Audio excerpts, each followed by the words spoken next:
አሜሪካ ለስደተኞች የተለያዩ እገዳዎችን እያስተላለፈች እስካሁን ድረስ ቆይታለች። በዚሁ ጉዳይ ዙሪያ የተለያዩ ማብራሪያዎች ሲሰጡ ቆይተዋል። ግሪን ካርድ ወይም የመኖሪያ ፍቃድን በተመለከተ አዳዲስ መረጃዎች እየወጡ ይገኛሉ። እነዚህ ሁኔታዎች ለስደተኛው ምን አይነት ተጽዕኖ ይፈጥራሉ የሚለውን አብረን የምንመለከተው ይሆናል። እስካሁን ድረስ በአሜሪካ የሚገኙ ስደተኞች በስጋትና በጭንቀት ውስጥ ይገኛሉ። በተለይም ኢትዮጵያውያን በዚሁ ጉዳይ ዙሪያ ለነዚህ ኢትዮጵያውያን ጭንቀት የሚያቀል ወይም ደግሞ መፍትሄ ሆኖ ሊቀርብ የሚችል ሀሳብ ምንድነው? በማለት አንዳንድ የመረጃ ምንጮችን ቃኝተናል። በዚሁ ዙሪያ የተሰጡ ማብራሪያዎችንም አካተን ይዘናል። ስለምትከታተሉን እያመሰገንን ሰብስክራይብ እንድታደርጉን በአክብሮት እንጋብዛችኋለን። ቻናላችንን መከታተላችሁን አትዘንጉ። ለተያያዥ የጉዞና የቪዛ መረጃዎች ማለት ነው። ከቀናት በፊት በአሜሪካ ሀገር በኢሚግሬሽን ሕግ ዙሪያ በጥብቅና በመማከር የሚታወቁ አንድ ኢትዮጵያዊ ቃለ መጠይቅ ሰጠው ነበር። ይህ ቃለ መጠይቅ በምንጊዜም ሚዲያ ላይ የተላለፈ ነው። ከርዕዮት አለሙ ጋር የተደረገ ቃለ መጠይቅ ነው። በዚሁ ዙሪያ የተነሱ በስደተኞች ጉዳይ ማለት ነው ሀሳቦች ላይ ማብራሪያ ሲሰጡ ነበረ አቶ ሙሉአለም ጌታቸው።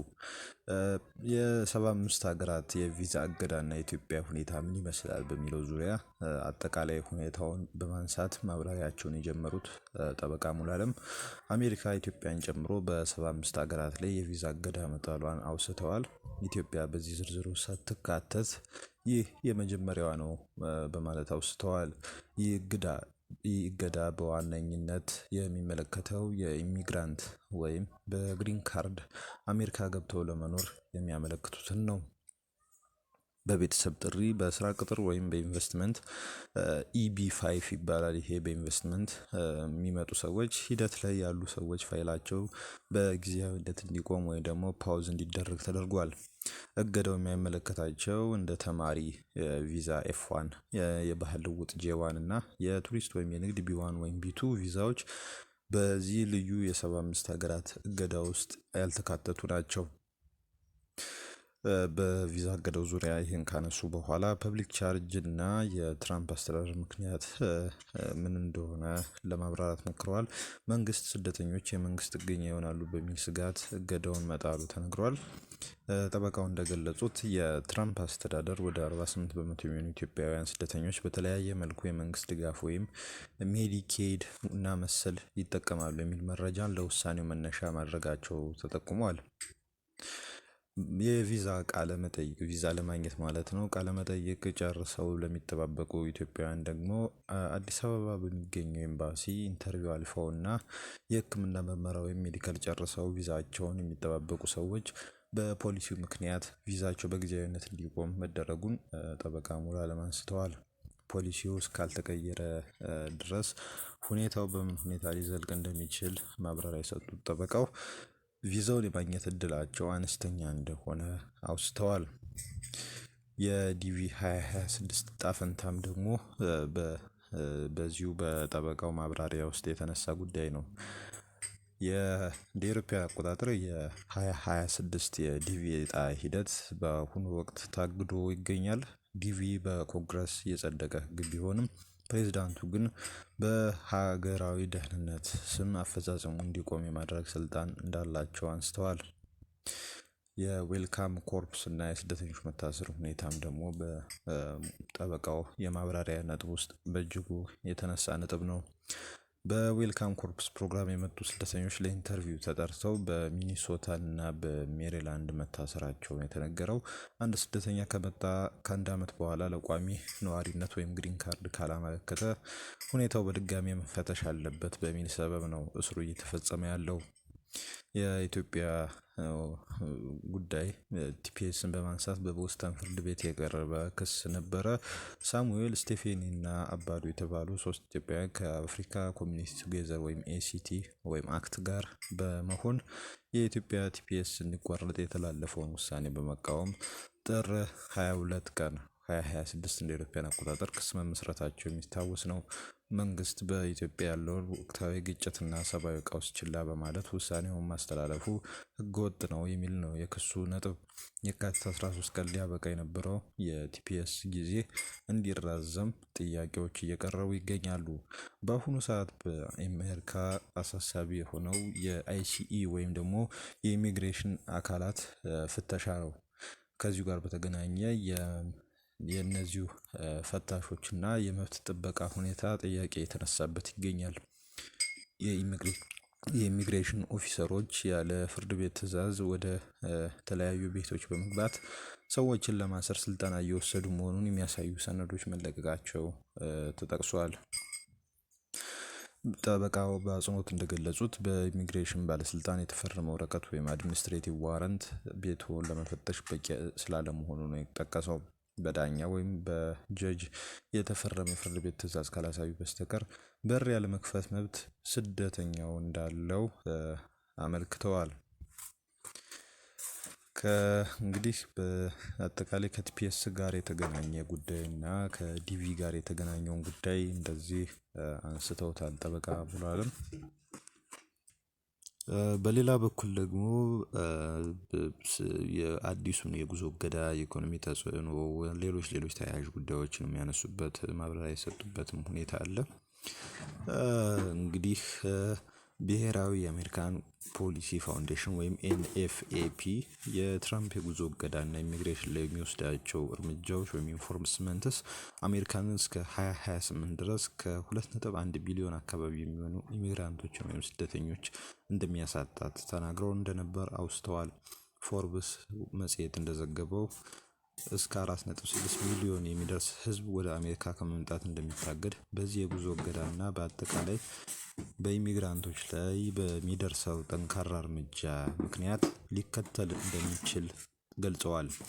እንግዲህ እነዚህ ጥናቶች የሚያሳዩት ከፍተኛ ቁጥር ያለው ሕዝብ አሜሪካ ውስጥ አይመጣም። የአሜሪካን የሕዝብ ቁጥር ወይም ፖፑሌሽን ደግሞ የመቀነስ ደረጃ ወይም ዲክላይን ስቴጅ ላይ ገብቷል። ከዚህ በኋላ አሁን ባለው ሁኔታ የሚቀጥል ከሆነ ምንም አይነት ተተኪ ትውልድ አይኖርም እንደማለት ነው በማለት ጠበቃው ያነሳሉ። ይህ ሁሉ የሚያሳየው የስራ ኃይሉ ወይም ወርክ ፎርስ ላይ በጣም ከባድ የሆነ የሰራተኛ እጥረት ይኖራል ተብሎ ነው። ከኢኮኖሚ አንጻር ነው የተለያዩ ሚዲያዎች የዘገቡት። ይህ የአሜሪካንን ኢኮኖሚ ምናልባት እስከ 1.2 ትሪሊዮን የሚቆጠር ገንዘብ እንደሚያሳጣ ነው የተገመተው። አሁን ያለውን የብድር ወይም ደብት መጠንን በከፍተኛ ደረጃ ይጨምረዋል። ሰራተኛ ምርታማነትን ወይም ሌበር ፕሮዳክቲቪቲ በከፍተኛ ደረጃ ይጎዳዋል። እንደሚታወቀው ኢሚግራንቶች ጠንካራ ሰራተኞች በመሆናቸው ነው የሚታወሱትም። ኢሚግራንቶች 5 ዓመት ሳይቆዩ የመንግስት ድጎማዎችን ወይም ፐብሊክ ቤኔፊትስ በሙሉ መጠቀም አይችሉም። በጣም የተገደበ ሊሚትድ የሆነ እርዳታ ነው ማግኘት የሚችሉት። ስለዚህ አብዛኛውን ጊዜ ለሀገሪቱ ሀብት ወይም ናሽናል ዌልዝ ግብአት ናቸው እንጂ ተጠቃሚ ወይም ቤኔፊሻሪ አይደሉም። እንግዲህ ከ75 ሀገሮች መጀመሪያ 39 ነበር፣ አሁን ተጨማምረው 75 ሆኗል። በእነዚህ ሀገሮች ውስጥ ያሉት ኢሚግራንት እና ኢሚግራንት ቪዛዎች ተከልክለዋል። ኢትዮጵያ ላይ ሲታወጅ ግን በዋናነት የሚሰራው ኢሚግራንት ቪዛዎች ወይም ለቋሚ ነዋሪነት የሚሰጡ ቪዛዎች ላይ ነው። እንግዲህ የኢሚግራንት ቪዛ ተቀባይነት ወይም አፕሩቫል ሬት ኢትዮጵያ ውስጥ ከ2% በታች ነው። ለምሳሌ በቱሪስት ቢ1 ወይም ቢ2 ወይም በተማሪ ኤፍ1 ቪዛ የሚመጣ ሰው አሜሪካ ኤምባሲ ውስጥ ገብቶ ቪዛ የማግኘት እድሉ እጅግ ጠባብ ነው። አሁን ደግሞ የበለጠ ጠባብ ይሆናል ተብሎ ነው የሚታሰበው። የኢሚግራንት ቪዛ እገዳው ጊዜው ያልተገደበ ወይም ኢንዴፊኒት ነው። መቼ እንደሚከፈት አይታወቅም። ቴምፖራሪ ወይም ጊዜ አይደለም። አንዳንድ ሰዎች ጊዜያዊ ነው ሲሉ ይሰማል። ነገር ግን የመንግስት አዝማሚያ የሚያሳየው ፐብሊክ ቻርጅን አስመልክቶ ፖሊሲ እስከምናወጣ ድረስ የታገደ ነው የሚል ነው። መንግስት ይህንን ፖሊሲ እና የቪዛው ኦፊሰሮች መመሪያ ወይም ማኑዋል በስነስርዓት እስክናዘጋጅ ድረስ ነው እገዳው የሚቆየው ብሏል። ያ ምን ያህል ጊዜ ይወስዳል? የትራምፕ አስተዳደር ምንም አይነት ውሳኔ ላይሰጥ ይችላል።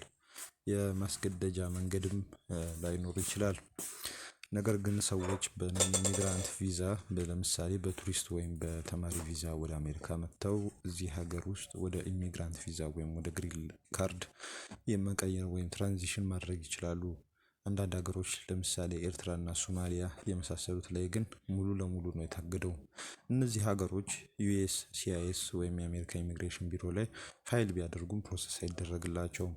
ኢትዮጵያ ላይ ስንመጣ ግን ዩኤስሲአይኤስ ላይ ፋይል ብታደርጉ ፕሮሰስ ይደረግላችኋል። ወደፊት የሚወጣው መመሪያ ማየት እንደሚያስፈልግ ሆኖ ምናልባት አሜሪካ ከመጣን በኋላ አፕላይ ብናደርግም ዩኤስሲአይኤስ እዚህ ላይ ውሳኔ አልሰጥም፣ የፐብሊክ ቻርጅ መመሪያው ገና አልወጣም ሊል ይችላል። ነገር ግን እስከዛው ድረስ ፋይል ማድረግ እንችላለን። ጥያቄ የነበረው አንድ የአሜሪካዊ ዜጋ ሆኖ ከሌላ ሀገር ልጆቹን ወይም ሚስቱን የማምጣት ህገ መንግስታዊ መብት የለውም ወይ የሚል ነው። ይህ በጣም ጥሩ ጥያቄ ነው። በባይደን የመጨረሻ ዓመት ላይ አንድ የጠቅላይ ፍርድ ቤት ወይም ሱፕሪም ኮርት ድረስ የሄደ ክስ አለ። ጠቅላይ ፍርድ ቤቱ የወሰነው አንድ አሜሪካዊ ከአሜሪካዊ ካልሆነ የትዳር አጋሩ ጋር የመኖር ህገ መንግስታዊ መብት አለው። ነገር ግን ያ መብት የግድ አሜሪካ ውስጥ መኖርን አያጠቃልልም። ማለትም ከባለቤትህ ጋር የመኖር መብት አለ፣ ግን ሌላ ሀገር ሄደ መኖር ትችላለህ እንጂ የግድ አሜሪካ አምጥተህ የመኖር መብት የለህም ብሎ ወስኗል። የአሜሪካን ፕሬዚዳንት በኢሚግሬሽን ላይ ሰፊ ስልጣን ያለው ሲሆን የኮንግረስ ስልጣን ህጎችን የማውጣት ስለመሆኑ ነው የሚጠቀሰው። ፕሬዚዳንቱ ግን ለሀገራዊ ደህንነት ወይም ናሽናል ሴኩሪቲ ሲባል ጊዜያዊ እገዳዎችን ወይም ሪስትሪክሽንስ የመጣል ስልጣን አለው። አሁን ባለው ሁኔታ የኢትዮጵያ ፓስፖርት እስካለው ድረስ አንድ ግለሰብ ከዱባይም ሆነ ከጣሊያን ቢጠይቅ በዚህ እገዳ ውስጥ የተካተተ ነው። መመሪያው ወይም ዳይሬክቲቭ በዜግነት ወይም ትውልድ ሀገር ናሽናል ኦሪጂን ላይ የተመሰረተ ስለሆነ የኢትዮጵያ ፓስፖርት የያዘ ሰው ሁሉ ይከለከላል። በባይደን አስተዳደር ጊዜ በዌልካም ኮርፕስ አማካኝነት ስደተኞች ወደ አሜሪካ መጥተው ነበር። አሁን ግን በተለይ ሚኒሶታ ላይ 5600 የሚሆኑ የተፈቀደላቸውን አፕሩቭድ ስደተኞች ኬዝ መንግስት በድጋሚ እያየው ሪቪው እያደረገ ነው። የሚያሳዝነው ነገር እነዚህ ሪቪው የሚደረግባቸው ሰዎች ለኢንተርቪው ተጠርተው እዛው እየታሰሩ ይገኛሉ። አብዛኞቹ ሀቢስ ኮርፐስ ፒቲሽን ወይም ደግሞ ከህግ ውጭ የታሰረን ሰው አካል ለማስለቀቅ የሚቀርብ አቤቱታ እየወጣላቸው ይገኛል። በዚህ ሂደት ውስጥ ያላችሁ በተለይ በዌልካም ኮርፕስ መጣችሁ ግሪን ካርድ እጃችሁ ላይ ያልገባ ሰዎች የግድ ጠበቃ ወይም ሎየር መያዝ ይኖርባችኋል። ጠበቃ ብቻ ሳይሆን የሀቢየስ ኮርፐስ አቤቱታችሁን አዘጋጁ። ምክንያቱም አንዴ ወደ ቴክሳስ ወይም ኤልፓሶ እስር ቤት ከተወሰዳችሁ በኋላ ነገሩ ይከብዳል። ሚኒሶታ እያላችሁ ግን ብትታሰሩ ጠበቃችሁ ወዲያውኑ ፍርድ ቤት ፋይል ካደረገ ከሚኒሶታ እንዳትወጡ ሊያግደው ይችላል። ማናቸውም ሰዎች በተለይ እነዚህ 5600 ሰዎች ውስጥ ያላችሁ ወደ ሁሉም ስቴቶች እንደሚመጡ ዲኤችኤስ የሀገር ውስጥ ደህንነት መስሪያ ቤት ማለት ነው ገልጿል። ሁሉም ስደተኞች ወደ ግሪን ካርድ ያልተሸጋግራችሁ በሙሉ ኬዛችሁ በድጋሚ ይታያል። የሚጠቀሙበት ምክንያት አንድ ሰው ወደ ግሪን ካርድ ካልሄደ በአመቱ ተመልሶ ኢንስፔክት መደረግ አለበት የሚል የህግ አንቀጽ ነው። ዲኤችኤስ ይህን ህግ በተሳሳተ መንገድ እየተረጎመ ሰዎችን እያሰረ ይገኛል። ከሌላ ሀገር ሆናችሁ በሂደት ላይ ያላችሁ ሰዎች በዚህ አስተዳደር ምንም አይነት አዲስ ወይና የተለየ ውሳኔ ይኖራል ብለን አንጠብቅም። ምናልባት የሚቀጥለው አስተዳደር በ2029 የሚገባው የዲሞክራት ፕሬዝዳንት ይህን ሊለውጠው ይችላል የሚል ተስፋ ከመያዝ ውጭ ሌላ አማራጭ የለም። በተለይ በዌልካም ኮርፕስ የመጡና ግሪን ካርድ ያላገኙ ኢትዮጵያውያን ለኢንተርቪው ሲጠሩ ሊታሰሩ ስለሚችሉ አስቀድሞ ጠበቃ በማነጋገርና የህግ አቤቱታ ወይም ሀቢያስ ኮርፕስ በማዘጋጀት ጥንቃቄ ማድረግ እንዳለባቸው በጠበቃው ዘንድ ምክር ተሰጥቷቸዋል። እናንተም ይህን ምክር በመጠቀም ከጠበቆቻችሁ ጋር በመመካከር ራሳችሁን እንድትጠብቁ እናሳስባለን። በአሜሪካ የምትገኙ ወገኖቻችን ስለተከታተላችሁ እናመሰግናለን። መልካም ጊዜ ይሆንላችሁ። ቻናላችን በድጋሚ ሰብስክራይብ እንድታደርጉ በአክብሮት እንጠይቃችኋለን። መልካም ጊዜ